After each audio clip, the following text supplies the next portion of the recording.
사람의 마음이 완전히 무너지는 순간은 눈물이 터질 때가 아니라 울고 싶은데도 울 수 없을 때입니다. 괜찮은 척은 할 수 있는데 괜찮아지지는 않을 때, 기도는 하고 있는데 마음은 전혀 위로받지 못할 때, 그때 사람은 자기 마음을 어디에 두어야 할지 몰라 조용히 길을 잃습니다. 우리는 지난 시간 예수님이 선포하신 첫 번째 복을 살펴보았습니다. 심령이 가난한 자는 복이 있나니, 그 복은 마음이 무너졌다는 사실을 더 이상 숨길 수 없게 되었을 때, 내 힘으로는 인생을 감당할 수 없다는 영적인 파산을 인정했을 때 비로소 하늘이 시작된다는 선언이었습니다. 내 힘으로 자녀를 바꾸려 했고, 내 힘으로 병을 고치려 했고, 내 힘으로 인생을 통제하려 했던 그 깊은 교만이 무너질 때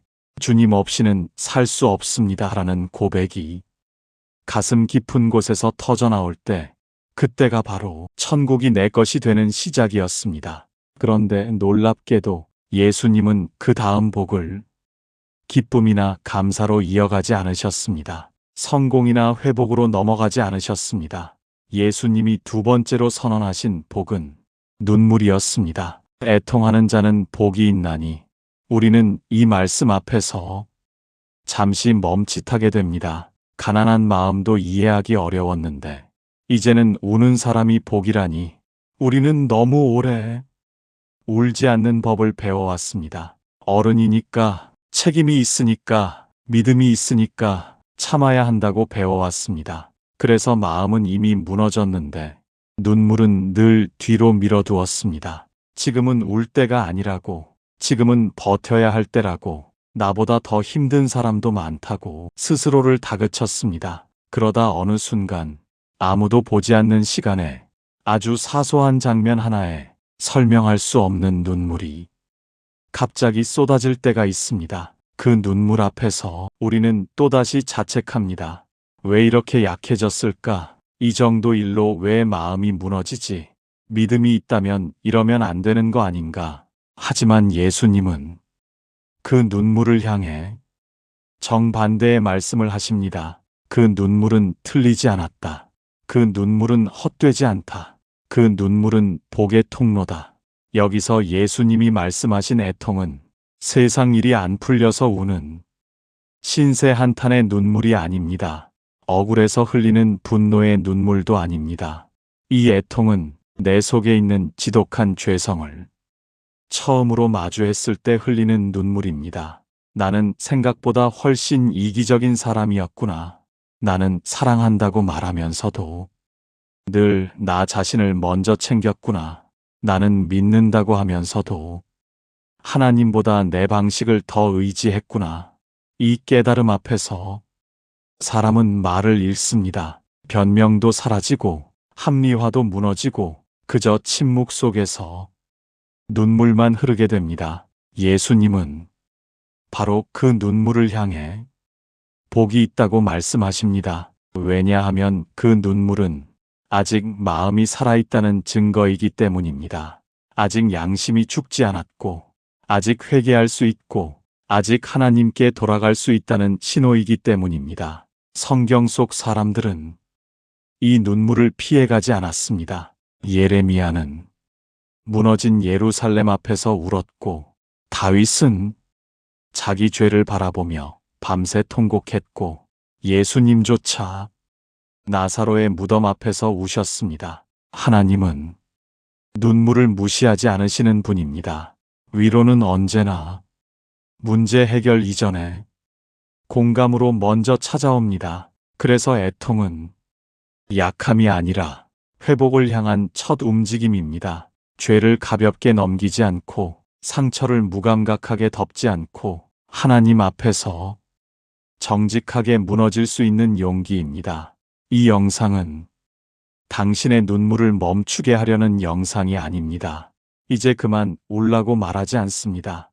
오히려 이렇게 말하고 싶습니다. 그 눈물, 하나님이 가장 가까이 계신 자리일 수 있습니다. 이제 우리는 예수님이 말씀하신 두 번째 복의 자리로 들어갑니다. 왜 애통하는 자가 위로를 받는지, 왜 회개의 눈물이 정죄가 아니라 회복으로 이어지는지, 왜 하나님은 우는 사람 곁에 가장 먼저 오시는지 지금부터 천천히 함께 살펴보려 합니다. 사람은 울어도 되는 순간에 좀처럼 울지 못합니다.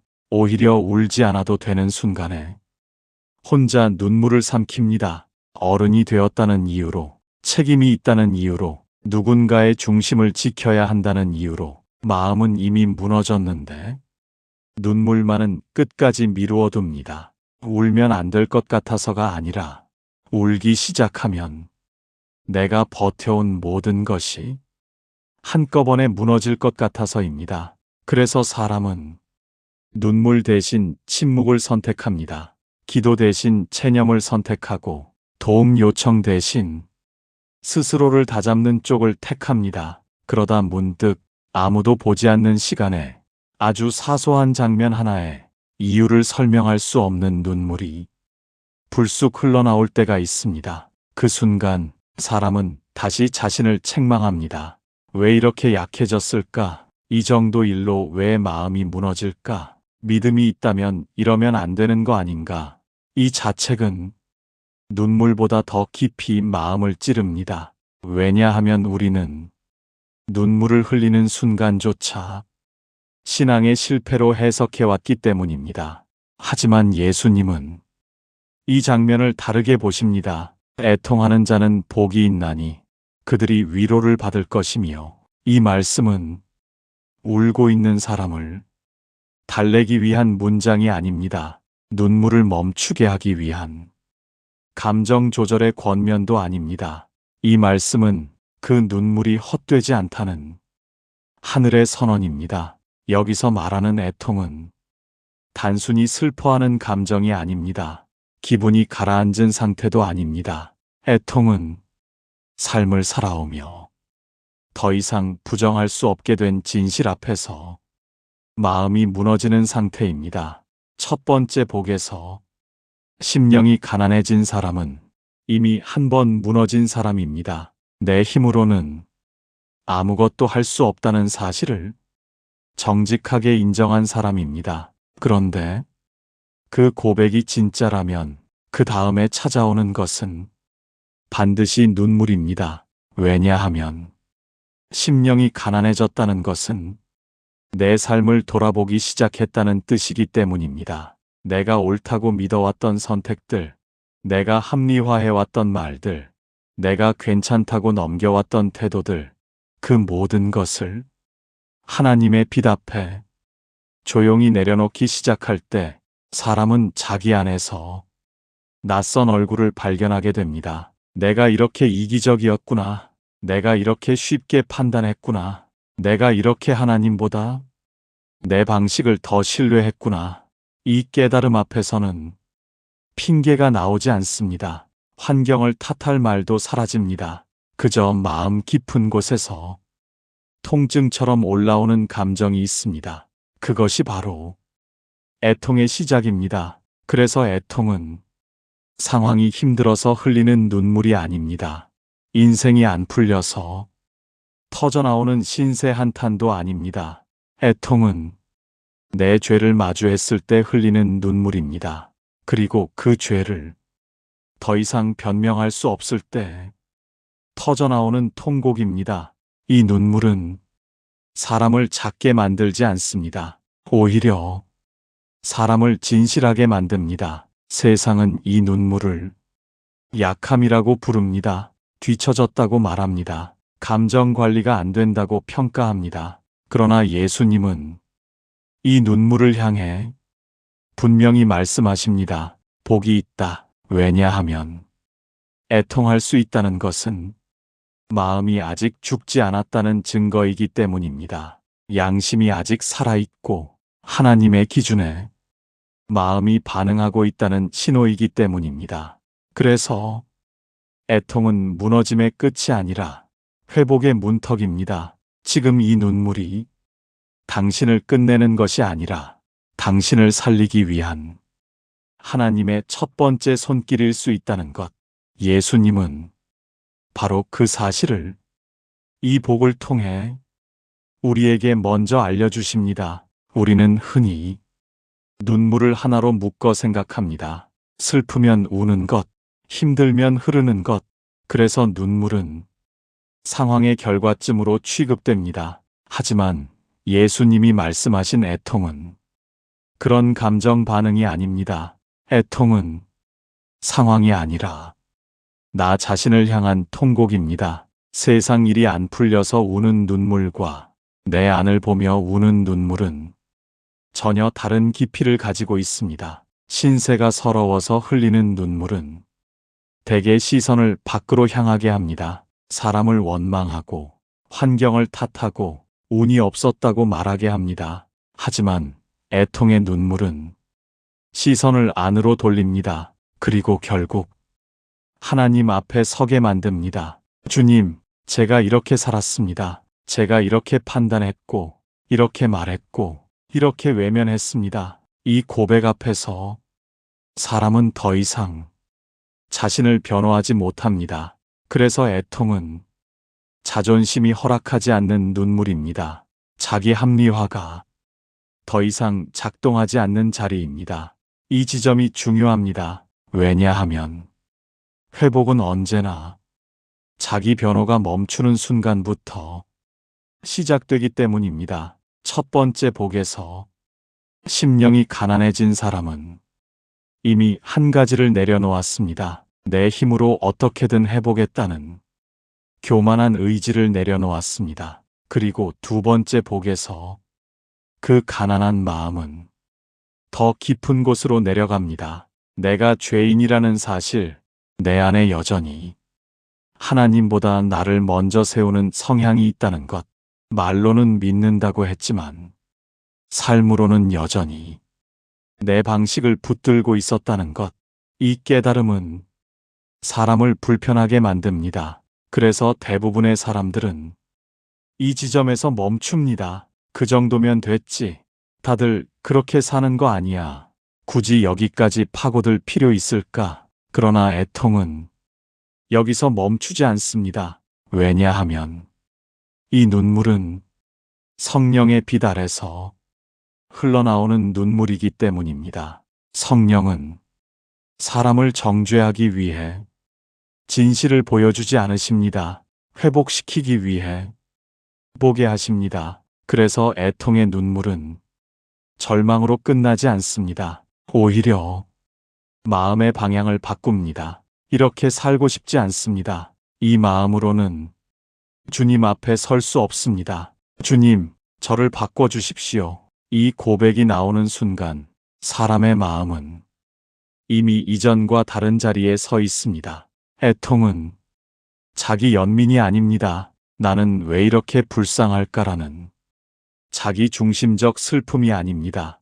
애통은 하나님의 기준 앞에서 내 삶을 다시 보게 되는 아픔입니다. 그래서 애통은 혼자 흘리는 눈물처럼 보이지만 실제로는 가장 하나님과 가까운 눈물입니다. 이 눈물 속에는 이미 회복의 방향이 들어 있습니다. 이미 변화의 씨앗이 심겨 있습니다. 성경에서 하나님은 이런 눈물을 결코 가볍게 여기지 않으십니다. 그 눈물을 기억하시고 그 눈물을 통해 사람의 마음을 새롭게 하십니다. 그래서 예수님은 이 복을 약속과 함께 선포하십니다. 그들이 위로를 받을 것이며, 여기서 말하는 위로는 상황이 좋아진다는 뜻이 아닙니다. 문제가 즉시 해결된다는 약속도 아닙니다.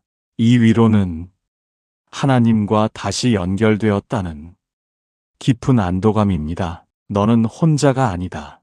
나는 너를 떠나지 않았다는 존재의 확신입니다. 애통은 사람을 무너뜨리기 위한 단계가 아닙니다. 사람을 다시 세우기 위한 가장 낮은 자리입니다. 그리고 이 낮아진 자리에서 하나님의 위로는 가장 정확하게 사람의 마음을 만지기 시작합니다. 성경을 자세히 보면 하나님은 한 번도 눈물을 가볍게 다루신 적이 없습니다. 눈물을 멈추게 하라고 재촉하지 않으시고 눈물을 빨리 정리하라고 요구하지도 않으십니다. 오히려 하나님은 눈물이 흐르는 자리에 가장 먼저 다가가십니다. 사람은 보통 울고 있는 사람 앞에서 어쩔 줄 몰라 합니다. 무슨 말을 해야 할지 모르겠고 괜히 더 아프게 할까봐 거리를 두기도 합니다. 하지만 하나님은 다르십니다. 하나님은 눈물의 이유를 묻기보다 눈물의 자리에 함께 머무르십니다. 이 사실을 가장 분명하게 보여주는 장면이 예수님이 나사로의 무덤 앞에 서 계셨던 순간입니다. 예수님은 이미 나사로를 다시 살리실 것을 알고 계셨습니다. 기적의 결과를 알고 계셨습니다. 그럼에도 불구하고 예수님은 먼저 우셨습니다. 이 장면은 하나님의 위로가 문제 해결 이후에 오는 것이 아니라 공감 속에서 먼저 시작된다는 사실을 보여줍니다. 애통하는 자에게 임하는 위로는 상황이 바뀌어서 생기는 감정이 아닙니다. 하나님이 그 눈물을 보고 계신다는 확신에서 시작됩니다. 성경은 말합니다. 하나님이 우리의 눈물을 병에 담아 두신다고. 이 표현은 단순한 시적 장치가 아닙니다. 그 눈물 하나하나가 하나님 앞에서는 기억된다는 뜻이고 사라지지 않는다는 뜻입니다. 사람은 눈물을 흘리고 나면 스스로를 부끄러워할 때가 많습니다. 괜히 울었나? 약한 모습만 보였나?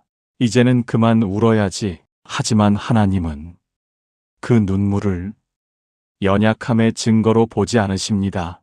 하나님은 그 눈물을 마음이 다시 움직이기 시작했다는 신호로 보십니다. 애통의 눈물은 사람의 마음을 멈추게 하지 않습니다.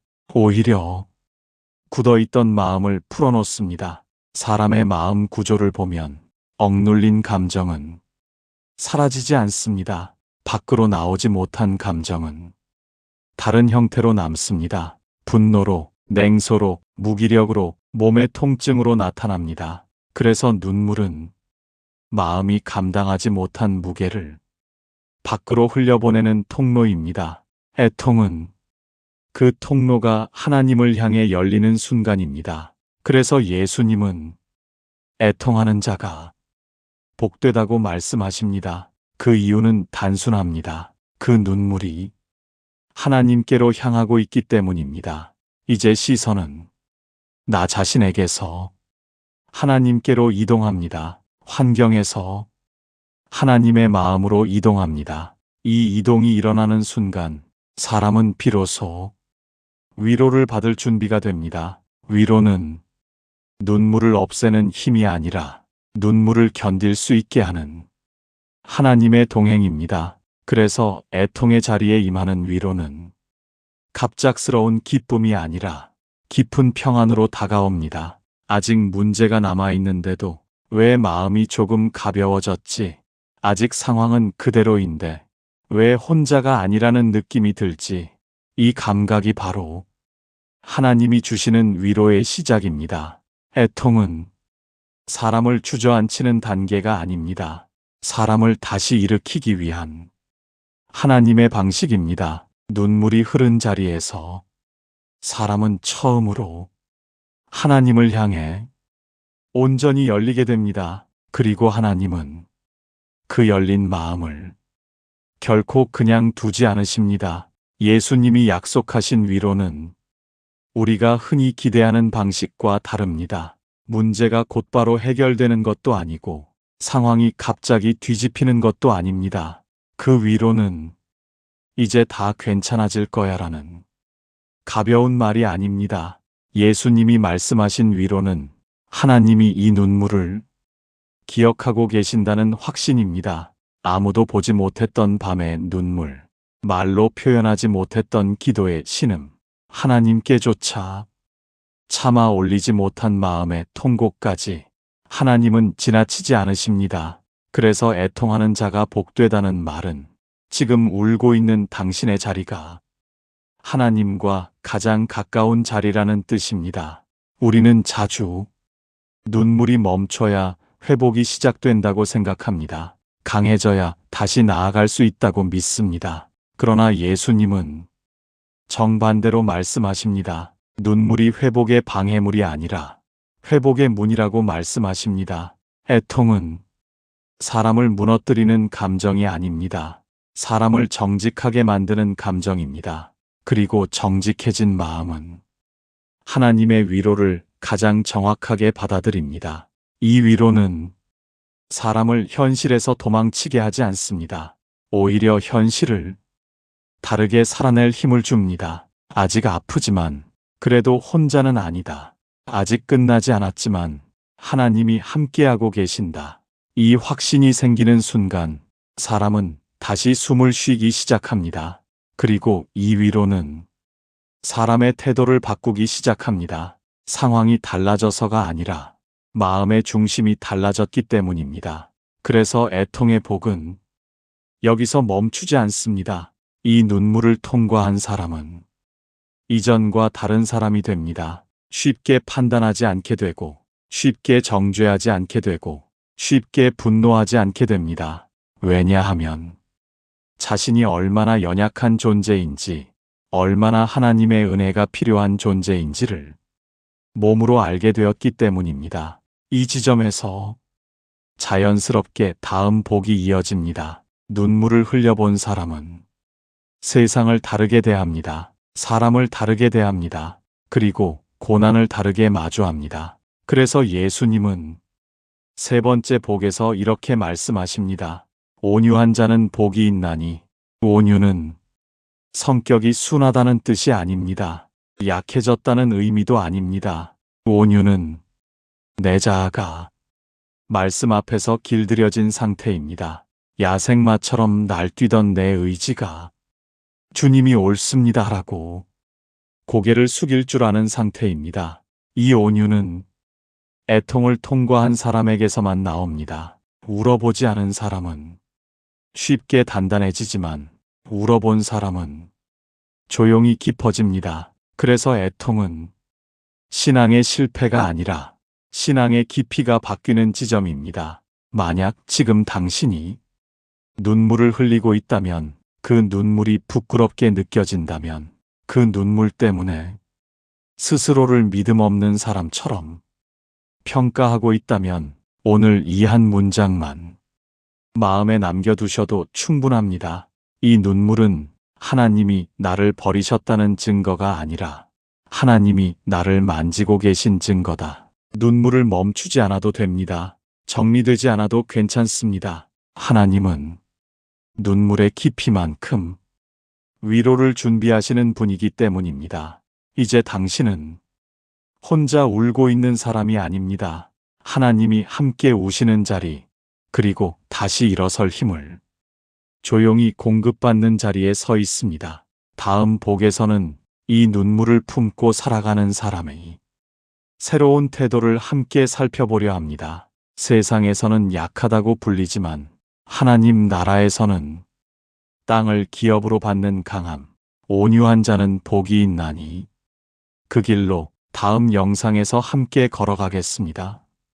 오늘 우리는 애통하는 자의 복을 함께 지나왔습니다. 눈물이 약함의 증거가 아니라 하나님이 가장 가까이 계시는 자리라는 사실을 말씀 속에서 다시 확인했습니다. 첫 번째 복에서 심령이 가난해졌다는 것은 조금 부족해졌다는 말이 아니라 내 힘으로는 아무것도 할 수 없는 영적 파산 상태를 인정하는 고백이었습니다. 그리고 그 가난한 마음이 진짜라면 그 다음에 반드시 따라오는 것이 바로 눈물이었습니다. 두 번째 복의 애통은 세상 일이 안 풀려서 흘리는 신세 한탄의 눈물이 아니라 내 안의 죄성을 보며 흘리는 통곡, 그리고 내 이웃의 구원을 향한 하나님의 마음을 조금이라도 만졌을 때 자연스럽게 흘러나오는 눈물이었습니다. 예수님은 그 눈물을 말리지 않으셨고 부끄러워하지도 않으셨으며 오히려 그 자리를 향해 분명하게 선언하셨습니다. 복이 있다. 왜냐하면 그 눈물은 절망의 증거가 아니라 위로를 받을 준비가 되었다는 신호이기 때문입니다. 이제 이 말씀을 오늘의 삶으로 아주 작게 옮겨보려 합니다. 첫째, 눈물이 올라오는 순간. 그 감정을 억누르지 마십시오. 왜 이러지라고 자책하기보다 지금 내 마음이 하나님 앞에 열리고 있구나 라고 이해해 보십시오. 그 인식 하나만으로도 마음은 훨씬 덜 흔들립니다. 둘째, 눈물을 상황 탓으로만 설명하지 말고 내 마음을 한번 들여다 보십시오. 내가 붙들고 있던 교만, 내가 합리화해왔던 태도, 내가 쉽게 판단했던 마음이 있다면 그것을 하나님 앞에 그대로 올려놓으십시오. 애통은 변화의 시작입니다. 셋째, 오늘 단 한 번이라도 이웃을 위해 기도해 보십시오. 가족, 친구 혹은 마음에 걸리는 한 사람, 그 사람의 구원을 위해 짧은 기도 한 문장만 올려도 충분합니다. 애통은 나를 넘어 하나님의 마음으로 시선을 옮기는 통로입니다.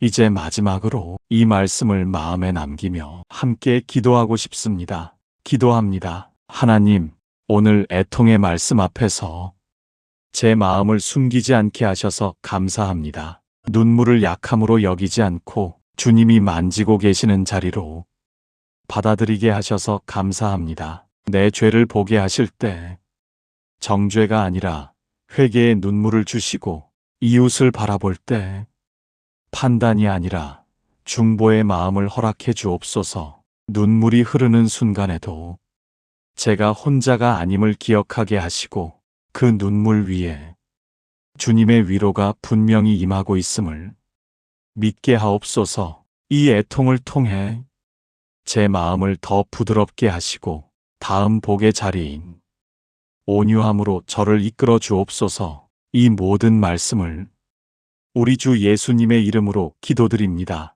아멘. 오늘 이 말씀이 마음에 닿으셨다면 댓글에 아멘으로 고백해 주세요. 오늘 말씀 중 마음에 남은 한 문장이나 한 단어를 남겨주셔도 좋습니다. 그리고 이 영상이 은혜가 되셨다면 주변에 기도가 막혀 있는 분들에게 꼭 공유해 주세요. 여러분의 작은 손길이 더 많은 분들에게 이 은혜가 전해지는 통로가 됩니다. 오늘도 이 자리까지 와주셔서 감사합니다. 당신의 눈물 위에 하나님의 위로가 조용히 머물고 있음을 진심으로 축복합니다.